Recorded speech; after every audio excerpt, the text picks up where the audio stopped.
whoever they may be, whether they fled to or from the city, or been imprisoned within it.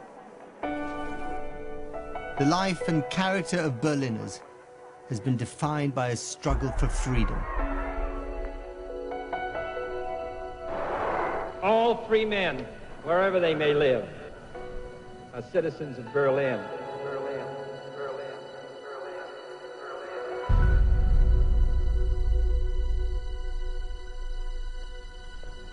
The story begins 300 years before JFK's iconic speech. In 1685, Berlin was a provincial backwater. Recently ravaged by war and pestilence, it had lost half its population. But the ruler had high hopes for the place, and he understood perfectly well that in order to have a great city, you need a few people.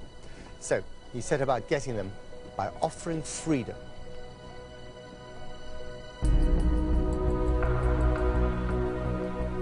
Elector Friedrich Wilhelm of Brandenburg invited the persecuted from around Europe to come and live in Berlin, signing edicts of religious tolerance. The city still bears the marks of these early seekers of freedom. The French cathedral on Gendarmenmarkt is a testament to a huge influx of persecuted French Protestants, the so-called Huguenots. But perhaps most surprisingly, Europe's Jews were given their freedom in Berlin. Escaping persecution in Eastern Europe and Vienna.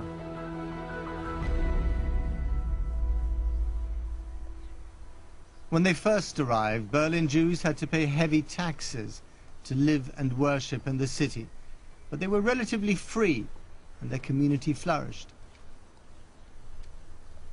This is the Jewish cemetery in the Prenzlauer Berg district.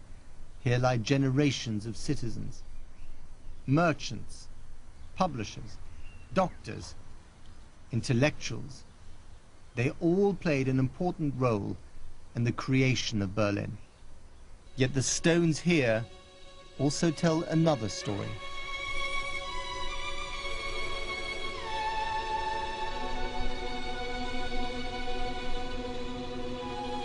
Desecration and bullet marks remind us of the ultimate fate of Berlin's Jews. Und hier bin ich den Sonntagvormittag mit meinem Bruder angekommen. Und da sahen wir dort den Möbelwagen stehen. Und da sind wir stehen geblieben. Haben nun zugucken müssen, wie man unsere Eltern in diesen Möbelwagen reinbuxiert.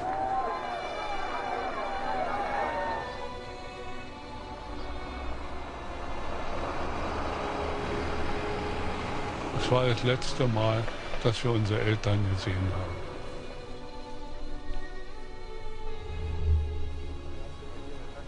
But the Jews of Berlin have a history of oppression and freedom, of exile and belonging. Theirs is a story typical of Berlin's two-sided nature. In 1743, a young Jewish scholar arrived at a Berlin city gate.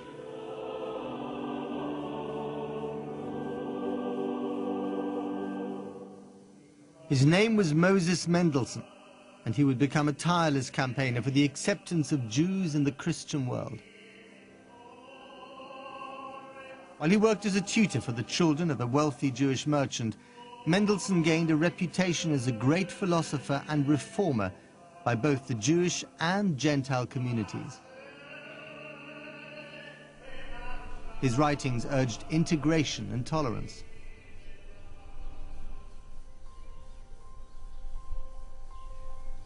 And the greatest legacy is a school founded in his memory.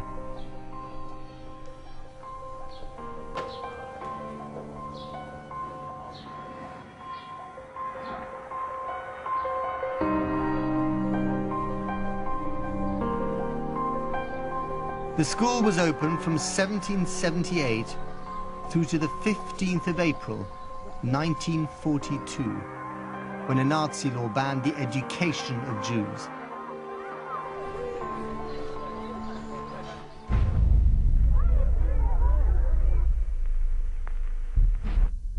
What we don't know is how many of the school's pupils were deported to the death camps as part of the Nazi so-called final solution.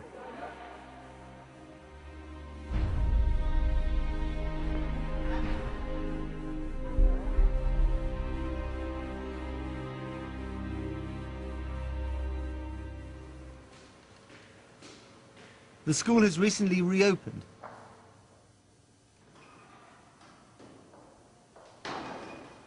A central pillar to the growing Jewish community in Berlin, still teaching the principles of tolerance laid down by Moses Mendelssohn. On the 9th of November 1938, Nazi militia staged a day of attacks on Jews in Berlin. It came to be known as the Reichskristallnacht. Synagogues were burnt and shop windows smashed. Rolf Josef was 18. And while many Jewish Berliners fled the city, he remained. Those who stayed became known as U-boats, Berliners submerged in their own city. Ich ging alleine immer in dem Wald schlafen. Beneath the Nazi veneer of Berlin, there existed a whole ghost community.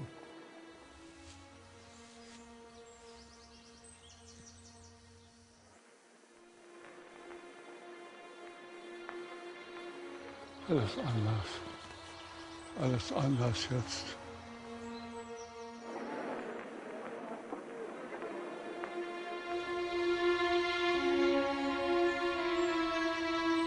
The U-boats scavenged for food where they could and kept clandestine meeting places.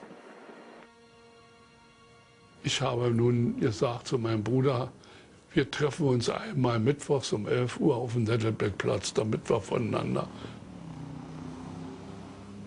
Einen Mittwoch wieder ging ich wieder zum Nettelbeckplatz um 11 Uhr. Ich stand und mein Bruder kam nicht. Mit einmal kommen mir zwei Wehrmachtssoldaten entgegen, zogen gleich die Waffen und nahmen mich mit zum Polizeirevier. Konnte nicht mehr machen. Ich musste auf dem Polizeirevier erzählen, wer ich bin und was ich bin. Ja. Wir wurden dort furchtbar zusammengeschlagen, aber furchtbar. Und ich habe in meiner Verzweiflung meinen ganzen Körper zerkratzt und habe gehört, dass mir einer mal gesagt hat, die haben so furchtbare Angst vor Scharlach. Da habe ich denen gesagt, den Gestapo-Beamten, ich habe aber Scharlach. Da hat er gesagt, was? Du hast Scharlach? Wir holen einen Arzt.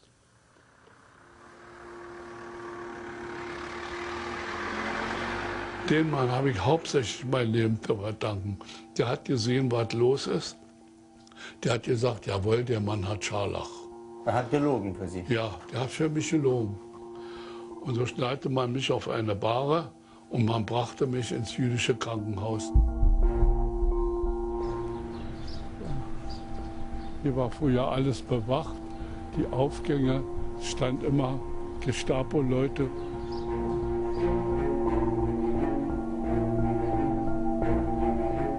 Und so bin ich dort vom 2. Stock von der Dachrinne runtergesprungen auf diesen Bürgersteig. Bin so hart aufgeschlagen, dass ich mir das Rückgrat gebrochen habe. Aber mit letzter Kraft bin ich dort in der Ecke, dieses Haus stand ja damals nicht, darüber geklettert und rannte zur Osloer Straße. Und da bin ich auf die fahrende Straßenbahn gesprungen. Rolf once again submerged himself in the city's shadowy underworld. He didn't emerge until the end of the war. Wieso sind Sie hier geblieben, in dieser Stadt? Hier war ich heimisch. Hier habe ich mich zurechtgefunden. Hier konnte ich mich irgendwie verstecken eher. Oder mal zu Menschen gehen und mich täuschen. Das konnte ich vielleicht eher noch. Das, irgendwo anders hätte ich nicht. Ich bin hier zu Hause, hier weiß ich mich Bescheid. Sie sind Berliner? Berliner. Echter Berliner? Echter Berliner.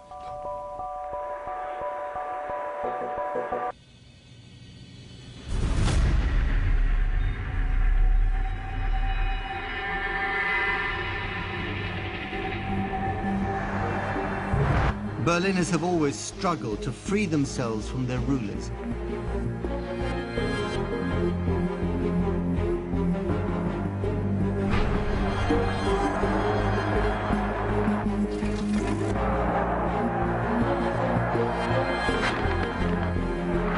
From the earliest years of the city, tyrannical rule has molded the Berlin character.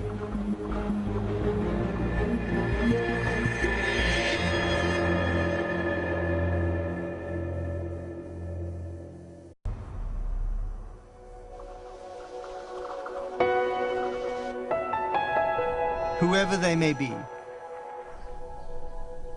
whether they've fled to or from the city, or been imprisoned within it, the life and character of Berliners. He set about getting them by offering freedom.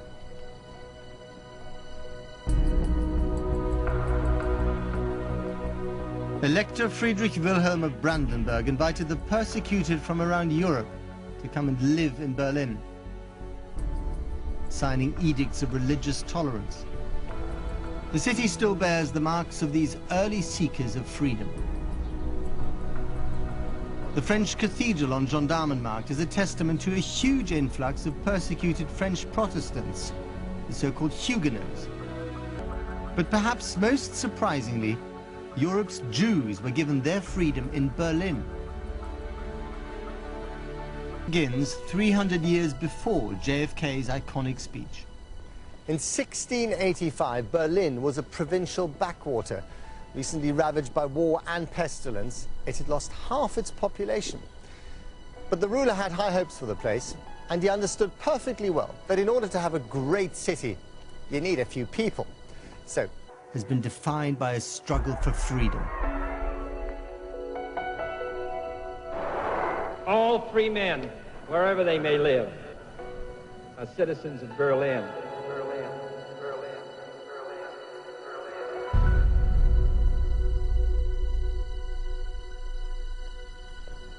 The story begins